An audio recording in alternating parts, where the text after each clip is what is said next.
My wife was looking for a wall hanging for our living room. After months of looking for one and not being able to find anything, I figured I would just make one myself.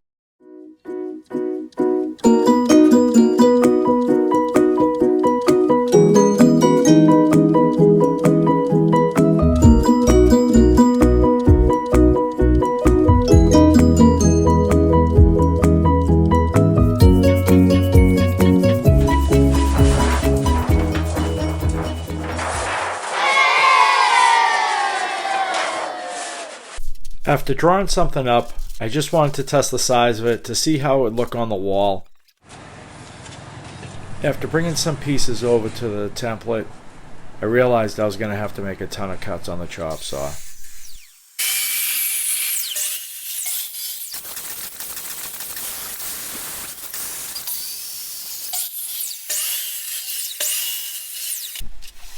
After the boards were cut, I laid them out on my bench and arranged them, just to get an idea how big this was going to be and what it would look like.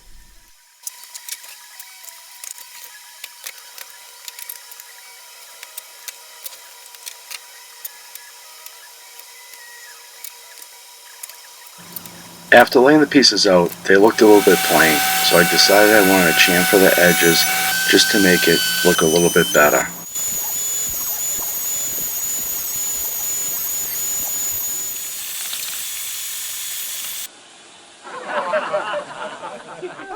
I always say, a clean beard is a happy beard. Then I wiped on some General Finishes Weathered Gray. I really like this stain. It's water-based, goes on real easy.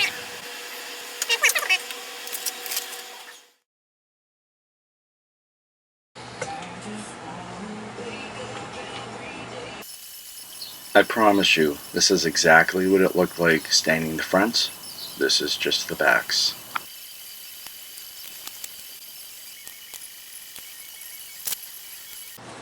I had a few knots in some of the boards.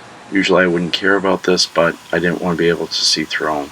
So I got some Total Boat epoxy, mixed it up, and added some sawdust.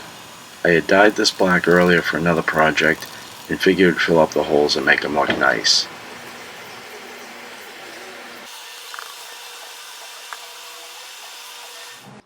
I'd seen some other wall hangings online.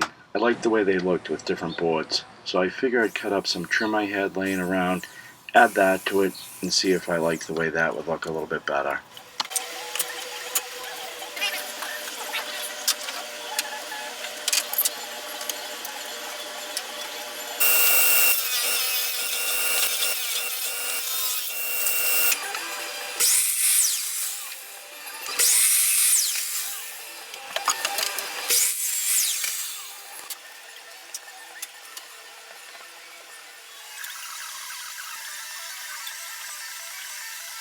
Once I got these boards cut, I ended up painting them and staining some of them. I wanted a couple different colors, and I wanted to have some texture on it and some aging. So this is what I'm doing in this part here. It's just getting the boards to look a little bit older. This process is super easy. All you do is lay down a base coat of paint, cover it with some paste wax. You let that sit, you add more paint on it, and you can layer the wax and the paint on it. Once it's all dried, you scrape it all off, clean it up, and you can either add more layers or seal it. I had seen this process over on a website called Eternal Harvest Decor, and I suggest you check it out. Brandi over there really has this process down. She really does a nice job with it, and she was a lot of help getting this done. Thank you, Brandi, for everything. Here I'm just scraping some of the wax off, and you can see below it the paint that was underneath it. It's a little bit of a process. It's covering up, putting wax on, painting, sanding it, cleaning it, and then repeating if you didn't like the results. It's really easy, and you get some good results. Once I had it all sanded, I wiped it all down with mineral spirits and got it ready to cover with some poly. Now the way I was going to put this together was I was going to make 4 individual panels, put those panels together and make one big panel. I wanted the panels nice and square, so I just took a couple scrap cleats, put them at 90 degrees to each other, and then just glued up the 4 individual panels. Once I had those glued up, Then I put the 4 together to make the one big panel. The glue process went pretty quick. I used this new Titebond fast drying glue. It worked great. It dried real fast. And then once it was dry, I gave it all a coat of General Finishes flat finish. I really love General Finishes products. I love the way it makes stuff look and the ease to put it on. It's really great stuff. If you haven't tried it, you really should. That's non-sponsored.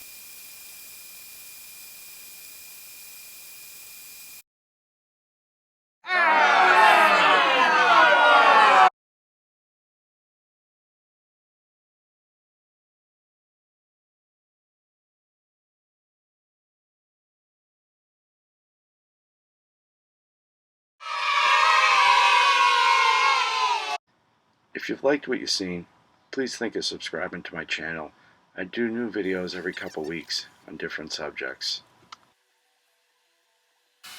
Now here I'm just spreading out some wood glue, just putting it all over the panel just to get these things ready to glue down. I was going to use contact cement, but this glue is pretty old and it's been laying around, and I wanted to just use up a lot of it and get rid of it.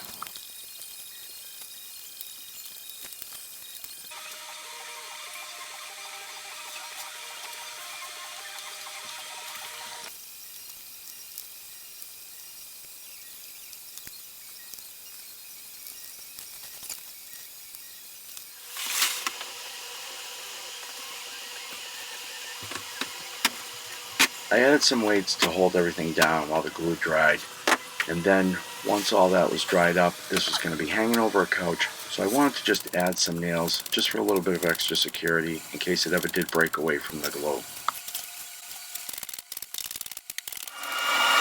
Once I had it glued and nailed, I trimmed the edges flush just to make it to the final size that I wanted to have.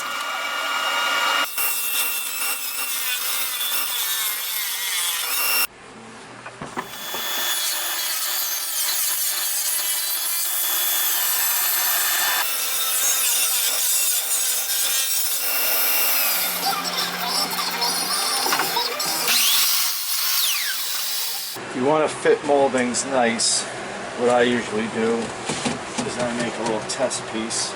So when you test fit in these pieces, put it here, slide it up, and see exactly where you need to be here. So then when you get to this end, you can put your piece on here, slide your square down. So now we can check this to see where we stand. Okay, we have a nice miter there. Let's check the other one. Perfect. Perfect. That's how we do it. So you can put it on the corner. Just go down here. So tight that closer.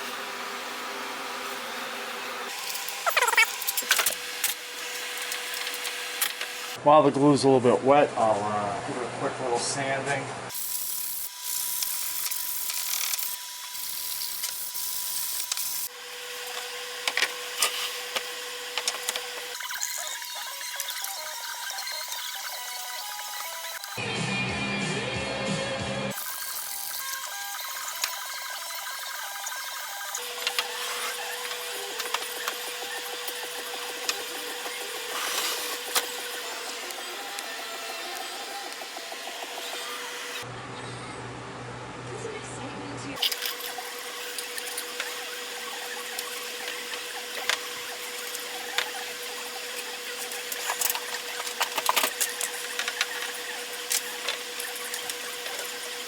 Actually, I used to think these were the dumbest things ever until I got. There you go, Rust-Oleum.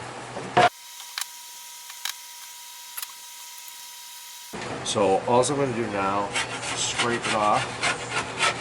A lot of the paint that I put on top is going to come off.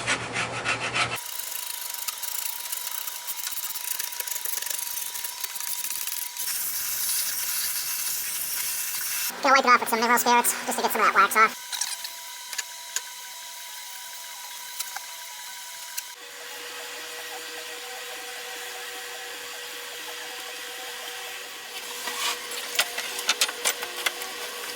To hang it, I'm going to use these French cleats. Got them off another project.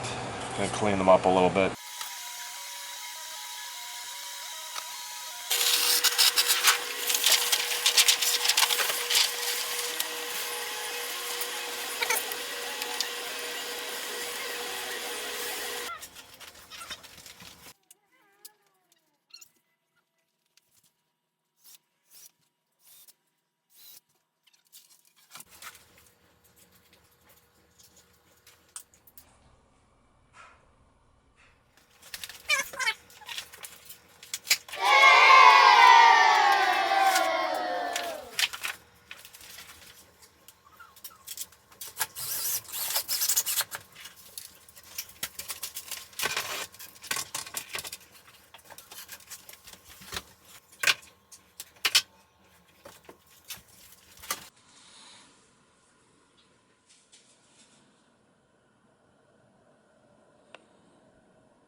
Thanks for watching this video. I'll be over in England at Maker Central, May 11th and 12th. And if you like this video, please like, comment, subscribe, and please share the video with your friends. Thanks again.